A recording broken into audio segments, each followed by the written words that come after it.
ಬಳ್ಳಾರಿಯಲ್ಲಿ ಒಳ ಮೀಸಲಾತಿ ಜಾರಿ ಮಾಡುವಂತೆ ಸರ್ಕಾರವನ್ನು ಒತ್ತಾಯಿಸಿ ಬೃಹತ್ ಪ್ರಮಾಣದಲ್ಲಿ ಅರೆಬೆತ್ತಲೆ ಮತ್ತು ತಲೆಬೋಳಿಸಿಕೊಂಡು ಪ್ರತಿಭಟನೆ.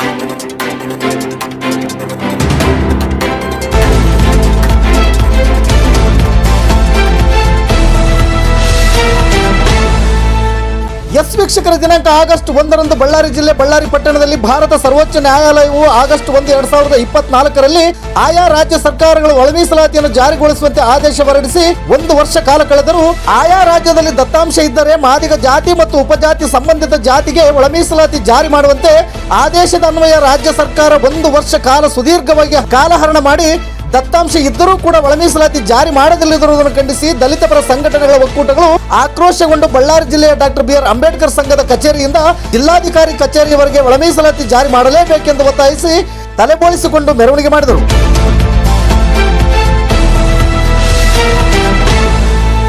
ಜಿಲ್ಲಾಧಿಕಾರಿ ಪ್ರಶಾಂತ್ ಕುಮಾರ್ ಅವರಿಗೆ ಒಳ ಮೀಸಲಾತಿ ಹೋರಾಟಗಾರರ 35 ವರ್ಷದ ಹೋರಾಟದ ಪ್ರತಿರೂಪವಿದು, ಇದನ್ನು ತಾವುಗಳು ಸರ್ಕಾರದ ಗಮನಕ್ಕೆ ತರಬೇಕು ಎಂದು ಮನವಿ ಸಲ್ಲಿಸಿದರು.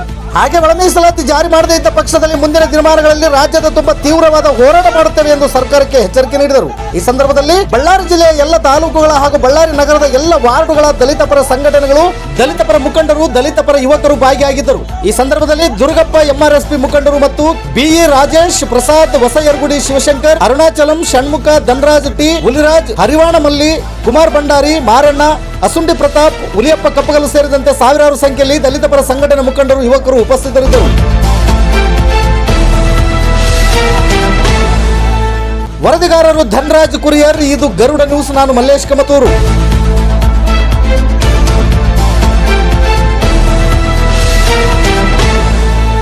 ಬಳ್ಳಾರಿ ಜಿಲ್ಲೆಯಲ್ಲಿ ವಿವಿಧ ಸಣ್ಣ ಸಂಘಟನೆಗಳ ಮೂಲಕ, ವಿವಿಧ ಮಾದಿಗ ಸಮಾಜದ ಮೂಲಕ ಇವತ್ತು ಹಕ್ಕೊತ್ತಾಯವನ್ನು ಮಾಡಲಿಕ್ಕೆ ಅವತ್ತು ಜಿಲ್ಲಾ ಕಚೇರಿ ಮುಂದೆ ಮಾದಿಗರ ಬಂಧುಗಳು ಒಳ ಮೀಸಲಾತಿ ಹೋರಾಟಕ್ಕೆ ಮಾಡುತ್ತಿರುವ ಸರ್ಕಾರಕ್ಕೆ ಕೇಸ ಮಂಡನವನ್ನು ಮಾಡಿ, ಇವತ್ತು ಕೇಸ ಮಂಡನವನ್ನು ಮಾಡಿದ ಕೂದಲವನ್ನು ಸಿದ್ದರಾಮಯ್ಯವರಿಗೆ ಪಾರ್ಸಲ್ ಮೂಲಕ ಇವತ್ತು ಕಳಿಸ್ತಾ ಇದ್ದೇವೆ. ದಯಮಾಡಿ ಒಳ ಮೀಸಲಾತಿ ಜಾರಿ ಮಾಡಬೇಕು, ಇಲ್ಲಾಂದ್ರೆ ಸರ್ಕಾರವನ್ನು ಬಿಟ್ಟು ತೊಲಗಬೇಕು. ಈ ಒಂದು ಅಂಶವನ್ನು ಕಂಡು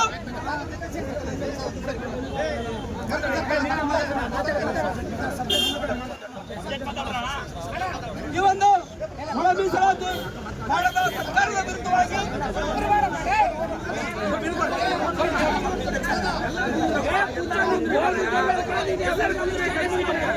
ಇವತ್ತು ಒಳ ಮೀಸಲಾತಿ ಜಾರಿ ಮಾಡದ ಸರ್ಕಾರದ ವಿರುದ್ಧವಾಗಿ ಏಕಕಾಲಕ್ಕೆ ರಾಜ್ಯಾದ್ಯಂತ ಒಳ ಮೀಸಲಾತಿ ಜಾರಿ ಮಾಡುವುದಕ್ಕಾಗಿ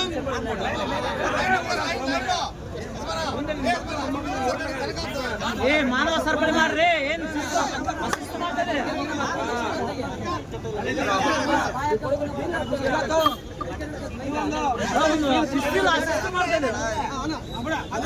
ಒಳ ಮೀಸಲಾತಿ ಹೋರಾಟಕ್ಕೆ ಕರ್ನಾಟಕ ರಾಜ್ಯಾದ್ಯಂತ ಏಕಕಾಲದಲ್ಲಿ ಜಿಲ್ಲಾ ಕಚೇರಿ ಮುಂದೆ ಒಳ ಮೀಸಲಾತಿ ಜಾರಿಯಾಗಿ ಹಕ್ಕೊತ್ತಾಯದ ಮೂಲಕ ಇವತ್ತು ರಾಜ್ಯ ಸರ್ಕಾರಕ್ಕೆ ಮಾನ್ಯ ಸಿದ್ದರಾಮಯ್ಯ ಅವರಿಗೆ ಬಿಸಿ ತಟ್ಟುವಂತ ಕಾರ್ಯಕ್ರಮಗಳನ್ನು ಹಮ್ಮಿಕೊಂಡಿದ್ದೇವೆ, ಹೋರಾಟವನ್ನು ಹಮ್ಮಿಕೊಂಡಿದ್ದೇವೆ.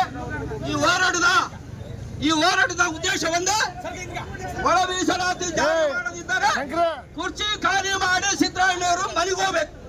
ಇಲ್ಲ ಅಂದ್ರೆ ಈ ದಿನದಿಂದಲೇ ಈ ಒಳ ಮೀಸಲಾತಿ ಹೋರಾಟವನ್ನು ತೀವ್ರವಾಗಿ ಅತಿ ಉಗ್ರವಾದ ಹೋರಾಟಗಳನ್ನು ಇವತ್ತಿನ ದಿನದಿಂದ ನಾವು ಜಾರಿ ಮಾಡುವ ತನಕ ಹೋರಾಟವನ್ನು ಮಾಡ್ತೇವೆ.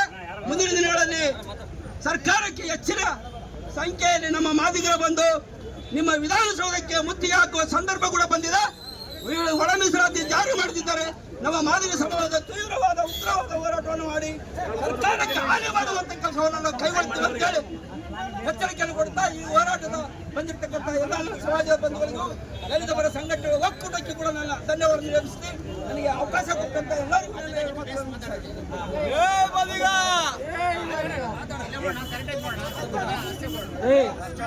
ಬಂಧುಗಳೇ, ಎಲ್ಲ ಸೈಲೆಂಟ್ ಇದ್ರೆ ಕೇಳಿಸ್ತದೆ. ಜೈ ಮಾದಿಗ, ಜೈ ಜೈ ಮಾದಿಗ, ಜೈ ಮಾದಿಗ, ಜೈ ಜೈ ಮಾದಿಗ, ಜೈ ಮಾದಿಗ, ಜೈ ಜೈ ಮಾದಿಗ.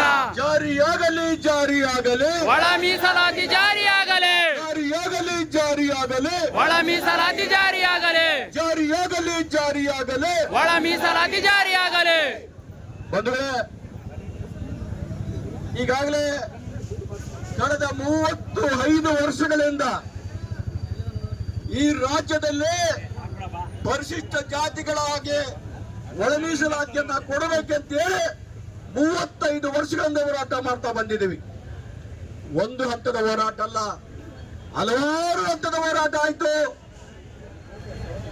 ಧರಣಿ ಆಯ್ತು, ಅರವತ್ತಲೆ ಪ್ರತಿಭಟನೆ ಆಯ್ತು, ಪಂಜಿನ ಮೆರವಣಿಗೆ ಆಯ್ತು, ಪಾದಯಾತ್ರೆಗಳಾದವು, ಉರುಳು ಸೇವೆಗಳಾದವು, ಒಂದಲ್ಲ ಹೋರಾಟ, ಹಲವಾರು ಹೋರಾಟಗಳು ಮಾಡಿದ್ರು ಕೂಡ ಆಳುವ ಸರ್ಕಾರಗಳು ಒಳ ಮೀಸಲಾತಿಯನ್ನ ನಿರ್ಲಕ್ಷ್ಯ ಮಾಡ್ತಾ ಬಂದಿರತಕ್ಕಂತ ಈ ಸರ್ಕಾರಗಳಿಗೆ ಈ ರಾಜ್ಯದಲ್ಲಿರ್ತಕ್ಕಂಥ ದಲಿತರ ಬಗ್ಗೆ ಆಗ್ಲಿ, ಮಾದಿಗರ ಬಗ್ಗೆ ಆಗ್ಲಿ ಕಿಂಚಿತ್ತು ಕಾಳಜಿ ಕಳಕಳಿ ಇಲ್ಲ ಅಂತೇಳಿ ಸಾಬೀತಾಗಿದೆ. ಬಂಧುಗಳೇ, ನಿಮಗೆ ಹೇಳ್ತದೆ, ಕಳೆದ 2 ದಶಕಗಳಿಂದ 10 ವರ್ಷಗಳಿಂದ ಅಧಿಕಾರದಲ್ಲಿ ಇರ್ತಕ್ಕಂಥವ್ರು 7 ವರ್ಷಗಳಾಯ್ತು ಮುಖ್ಯಮಂತ್ರಿ ಆಗಿ ಸಿದ್ದರಾಮಯ್ಯನವರು. 2013ರಿಂದ 2017ರವರೆಗೂ ಕೂಡ ಮುಖ್ಯಮಂತ್ರಿಯಾಗಿ ರಾಜ್ಯವನ್ನು ಆಳಿರ್ತಕ್ಕಂಥ ಸಿದ್ದರಾಮಯ್ಯನವರು ಒಳ ಮೀಸಲಾತಿ ನಿರ್ಲಕ್ಷ್ಯ ಮಾಡ್ತಾ ಬಂದ್ರು. ಆದ್ರೆ ಮತ್ತೊಂದು ಸಾರಿ ಕೂಡ ಈ ರಾಜ್ಯದ ಆಡಳಿತ ಚುಕ್ಕಾಣಿ ಹಿಡಿರ್ತಕ್ಕಂಥ ಸಿದ್ದರಾಮಯ್ಯನವರಿಗೆ ಈ ರಾಜ್ಯದ ದಲಿತರ ಬಗ್ಗೆ ಆಗ್ಲಿ, ಮಾದಿಗರ ಬಗ್ಗೆ ಆಗ್ಲಿ ಕಿಂಚಿತ್ತು ಕಾಲ್ತಿಲ್ಲ ಅಂತ ಈಗಾಗಲೇ ಸಾಬೀತಾಗಿದೆ. ಬಂಧುಗಳೇ, ನಿಮಗೆ ಹೇಳಿದ್ರೆ ಈಗಾಗಲೇ ಕಳೆದ 2024 ಆಗಸ್ಟ್ 1ರಂದು ಈ ದೇಶದ ಸರ್ವೋಚ್ಚ ನ್ಯಾಯಾಲಯ ಇರುವಂತಕ್ಕಂಥ ಸುಪ್ರೀಂ ಕೋರ್ಟ್ ಇಂದ ತೀರ್ಪು ಬಂದಾಗಿತ್ತು. 1 ವರ್ಷಕ್ಕಾಯ್ತು, ಇವತ್ತಿಗೆ 1 ವರ್ಷ ಆಗಿದೆ. ಆದ್ರೆ ಈ ರಾಜ್ಯದಲ್ಲಿ ಒಳ ಮೀಸಲಾತಿಯನ್ನ ಜಾರಿ ಮಾಡ್ತಕ್ಕಂಥ ಯಾವುದು ಕೂಡ ಲಕ್ಷಣ ಕಾಣ್ತಾ ಇಲ್ಲ. ಸದಾಶಿವ ಆಯ್ದು ವರದಿ ಕೂಡ ಧಿಕ್ಕರಿಸಿದ್ರು, ಮಾಧುಸ್ವಾಮಿ ವಸಂತಿ ವರದಿ ಕೂಡ ಧಿಕ್ಕರಿಸಿದ್ರು. ಈಗ ಮತ್ತೊಂದು ನಾಗಮೋಹನ್ ದಾಸ್ ಆಯೋಗವನ್ನು ರಚನೆ ಮಾಡಿದ್ದಾರೆ. ಇವರು ಹೇಳಿದ್ರು, ನಾವು 30 ದಿನಗಳಲ್ಲಿ 40 ದಿನಗಳಲ್ಲಿ ಒಳ ಮೀಸಲಾತಿನ ಜಾರಿ ಮಾಡ್ತು ಅಂತ ಹೇಳಿದ್ರು. 40 ದಿನಗಳಲ್ಲಿ ವರದಿಯನ್ನು ಕೊಡ್ತು ಅಂತ ಹೇಳಿದ್ರು. ಇವತ್ತು ಕೂಡ ವರದಿಯನ್ನು ಕೊಡ್ಲಿಕ್ಕೆ ಸಾಧ್ಯ ಆಗಿಲ್ಲ. ಬಂಧುಗಳೇ, ಈ ಸರ್ಕಾರಗಳಿಗೆ ಈ ರಾಜ್ಯ ಸರ್ಕಾರಕ್ಕೆ ಮೀಸಲಾತಿ ಮಾಡ್ತಕ್ಕಂತ ಯಾವ ಪದ್ಧತಿ ಕೂಡ ಇಲ್ಲ. ಆದ್ರೆ ಪಕ್ಕದ ರಾಜ್ಯಗಳಾಗಿರ್ತಕ್ಕಂಥ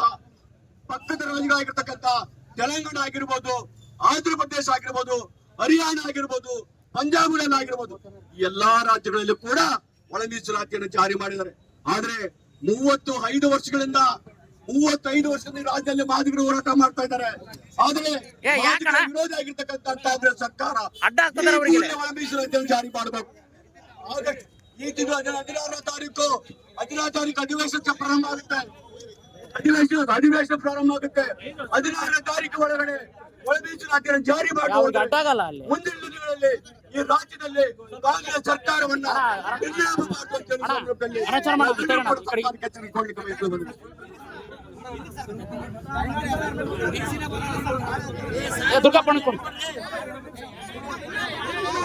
ಅಡ್ಡಾಗಲೇನಪ್ಪ ಅವ್ರಿಗೆಲ್ಲ ಕೇಶ ಮುಂಡನ ಮಾಡ್ಕೊಂಡಾರ ಅವರು.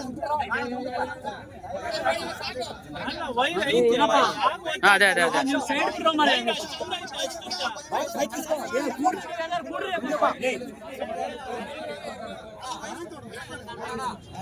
ಜೈ ಮಾದಿಗ, ಜೈ ಮಾದಿಗ, ಜೈ ಮಾದಿಗ, ಜೈ ಮಾದಿಗ, ಜೈ ಜೈ ಜೈ ಜೈ ಜೈ ಭೀಮ್, ಜೈ ಜೈ ಜೈ ಜೈ ಭೀಮ್, ಜೈ ಜೈ ಜೈ ಜೈ ಜೈ ಭೀಮ್.